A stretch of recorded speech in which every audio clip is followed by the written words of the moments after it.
I love the feel and the look and the sounds of a native bush block. It is so wonderfully natural, and you would think that it had been like this forever, or would you?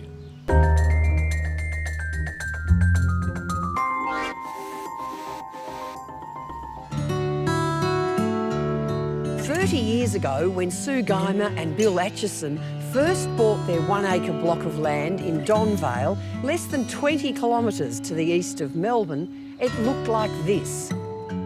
When we moved in 1987, at that stage the block had previously been an orchard and it had been totally cleared of anything. So we moved in and it was just a whole lot of grassy weeds and blackberries.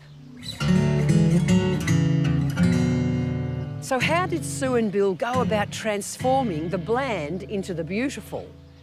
Well, we had the most wonderful guy called Doug. Yeah.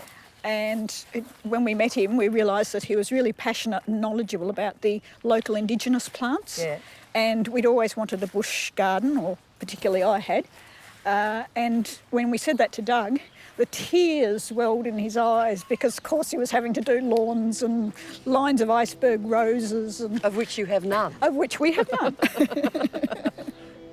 The garden has lots of layers, from tall trees through to shrubs and ground covers, and so it provides lots of habitat.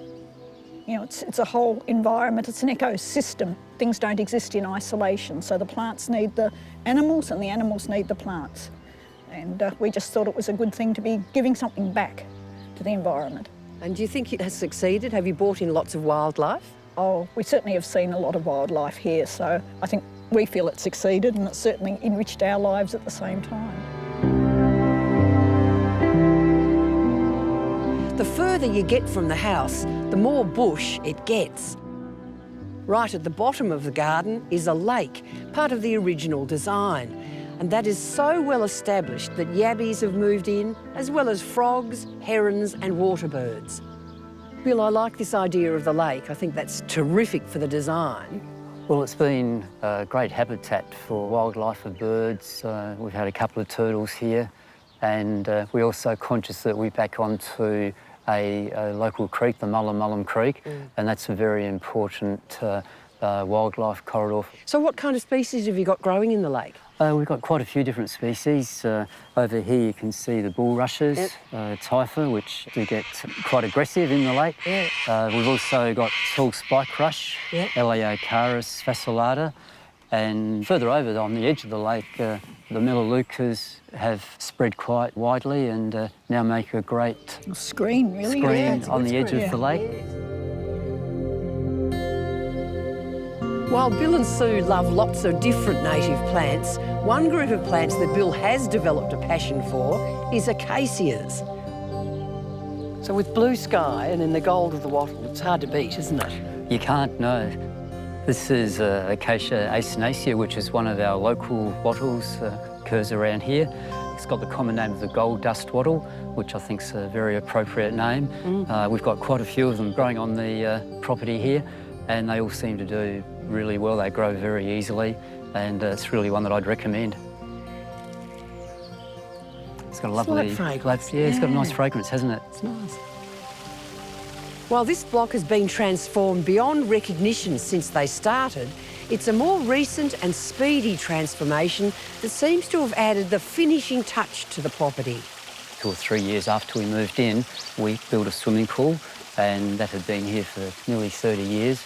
We got a lot of pleasure from the pool, but over the years, the amount of maintenance involved in looking after the pool and the time it took have now changed it into what we call a billabong, and it's been one of the best things we ever did.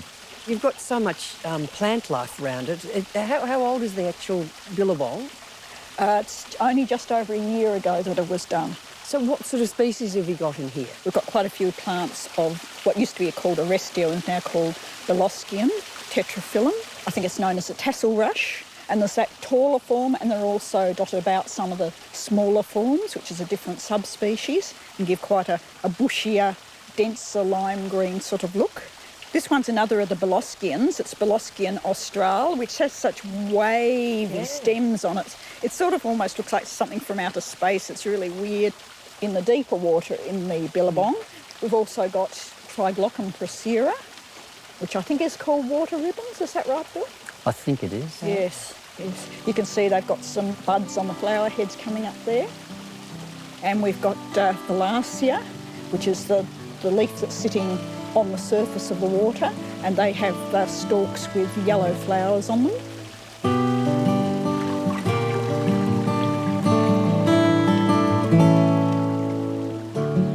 Is it the kind of garden that you can be in for the rest of your life?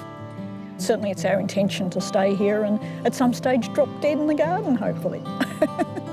I really like this garden. Sue and Bill have created a garden that's full of colour and interest. It's also really good because of the wildlife that they've encouraged into it, and that's marvellous. If you can do the same, it'd be terrific.